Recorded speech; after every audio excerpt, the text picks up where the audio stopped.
সবচেয়ে বড় বলি হতে যাচ্ছে বাংলাদেশ। আমদানিকৃত তেলের ওপর অতিরিক্ত নির্ভরশীলতার কারণে বাংলাদেশে হতে পারে বিশ্বের প্রথম দেশ যার জ্বালানি সরবরাহ পুরোপুরি ফুরিয়ে যাবে, এমনটাই মনে করছেন বিশ্লেষকরা। বর্তমানে দেশটির হাতে যে পরিমাণে তেল মজুদ আছে তা দিয়ে বড়জোর আর 10 থেকে 14 দিন চলা সম্ভব। অর্থাৎ নতুন করে দ্রুত সরবরাহ না এলে লকডাউনে পড়তে পারে বাংলাদেশ।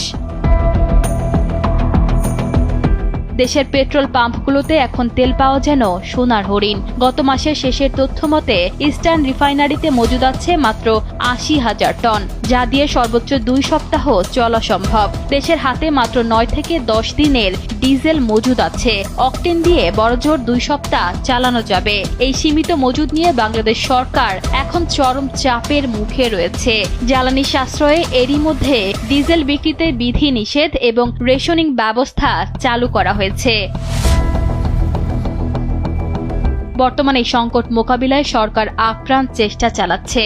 ডলার সংকটের মধ্যেও চড়া দামে আন্তর্জাতিক বাজার থেকে তেল ও এলএনজি কেনার চেষ্টা করছে রাষ্ট্রীয় সংস্থা বিপিসি ও পেট্রোবাংলা। পরিস্থিতি সামাল দিতে বাংলাদেশ এখন শুধু মধ্যপ্রাচ্যের ওপর নির্ভর না করে সিঙ্গাপুর, মালয়েশিয়া, ভারত এমনকি রাশিয়া থেকেও জ্বালানি আমদানির চেষ্টা চালাচ্ছে।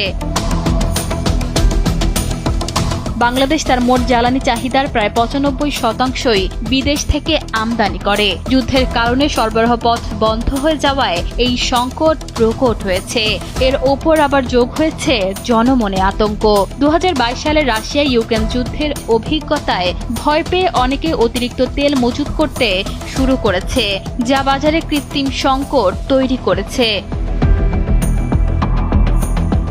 জ্বালানি বিশ্লেষকদের মতে যুদ্ধ যদি দীর্ঘস্থায়ী হয় তবে আগামী কয়েক সপ্তাহের মধ্যে বাংলাদেশ অচল হয়ে পড়তে পারে। বিদ্যুৎ সাশ্রয়ে এরই মধ্যে সরকারি অফিসগুলোতে এসি ও লাইট ব্যবহারের ওপর কড়াকড়ি আরোপ করা হয়েছে। বৈদেশিক মুদ্রার রিজার্ভের ওপর যে প্রচণ্ড চাপ সৃষ্টি হচ্ছে তা সামাল দিতে বাংলাদেশ এখন $2.5 বিলিয়ন বিদেশি ঋণের খোঁজ করছে।